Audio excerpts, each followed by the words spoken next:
Hey guys, hold on a second. Let me mute my TVs here, or my TV, because I have a speaker and then the TV volume itself.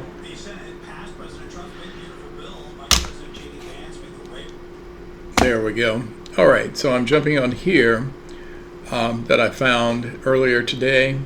One news at the noon news, finding out North Carolina Attorney General Jackson and South Carolina Attorney General both held a news conference in conjunction with a multi-agency operation targets healthcare fraud in the Carolinas. The reason I'm referencing this today is because reminding people of DOGE, the Department of Government Efficiency, which was charged to find waste, fraud, and abuse in the federal government, saying that there was waste, fraud, and abuse in the federal government, federal employees giving pink slips, budgets cut, departments shut down, all this, that, and the other, in the name of waste, fraud, and abuse. And I've talked about a couple of videos about where fraud actually is. It is not it's not, as far as fraud in the government, it probably is, but overall, no. It is actually in the industry, in insurance places, pharmacies, doctor's offices, things like that. And I proved that within I believe it was 2022 or 2023, Medicaid fraud from the industry, not the government, almost $50 billion of fraud. $50 billion of fraud. And then, of course, nobody is really talking about that from pharma, healthcare systems and things like that, because they lobby the federal representatives, whether they are a House representative or a senator or governors or things like that. But here's what happened. And this was reported by Queen City News earlier today during the news, actually yesterday, and then they were talking about it again today because of the news thing. So here's the thing. Federal, and I'll bring it up for you. I will link this in the video in the description, but federal and state federal and state authorities announced on Monday that they've charged more than a dozen people across North and South Carolina in one of the largest healthcare fraud crackdowns in U.S. history. Focus on this: healthcare fraud in U.S. history. Monday's announcement is part of a nationwide sweep involving 324 defendants. The operation targeted doctors, nurses, business owners, and others accused of defrauding Medicaid, Medicare, and other public health programs, federal and state officials said. In Charlotte, Crystal Jackson, a former licensed addiction specialist, is accused of submitting $1.9 million in fake claims for drug testing and therapy through her company, Jackson Consulting Services. Of that, authorities said $1.6 million was paid out by North Carolina Medicaid. In the Eastern District of North Carolina, 3 people tied to a substance abuse program company called Life Touch LLC, and let me see if I can stop these videos because they have nothing to do with this. These are automatically running on this website.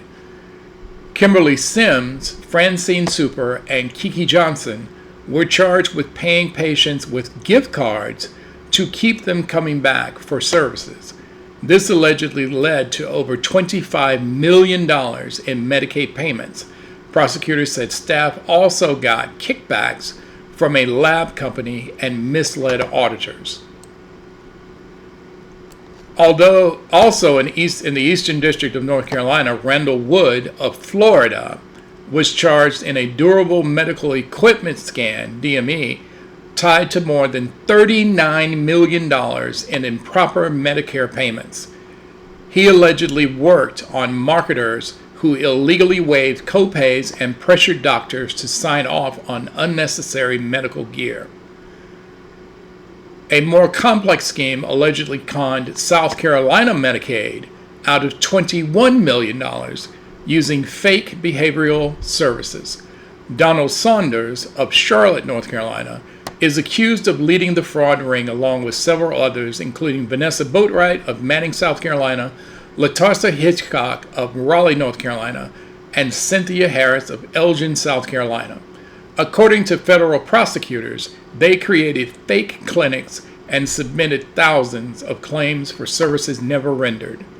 In Florence, South Carolina, Tina Armstrong, 67, is accused of billing Medicare and Medicaid for medical equipment that was never delivered or no longer needed. Her company, Safe at Home Medical Equipment and Supplies, allegedly pulled in over $100,000 in false payments. In Aiken, D. Morton, a massage therapist, is charged with defrauding the VA, the Veterans Administration, out of more than $2.3 million. Authorities said she billed for fake therapy services, including some treatments veterans didn't need, like, quote, wheelchair therapy for veterans who don't use wheelchairs. Really? Wheelchair therapy for people who don't use wheelchairs? Another case involving Letitia Massey of Greer, South Carolina, was indicted for allegedly stealing from a vulnerable resident at a healthcare facility where she worked. Massey, a certified nursing assistant, is accused of transferring the residents' money into her account and using their financial information for personal gain. Then there are cases in the U.S. with California ties. I'm talking about Lori Adcock of Hempstead, North Carolina, facing federal charges in Virginia for inflating costs for home modifications billed to Medicaid. Jennifer Brandt, an Indiana home health aide, allegedly billed for services while vacationing in Myrtle Beach. An Ohio provider, Patrick Snowden, is accused of billing Medicaid for services she claimed, or maybe that's Patrice, that she claimed to perform while in traveling, including to North Carolina. Nationally, authorities seized over $245 million in cash, luxury cars, cryptocurrency, and other assets. The Centers for Medicaid and Medicare and Medicaid Services also reportedly stopped over $4 billion in payments tied to fraudulent claims and revoked 205 provider billing privileges in recent months. And if you click on this link, if you click on the link to get to this story, you'll see a link down there for the full list of related cases across the United States. This is North Carolina Attorney General's video as well. But again, like I was saying earlier in the video, the fraud is not in the government.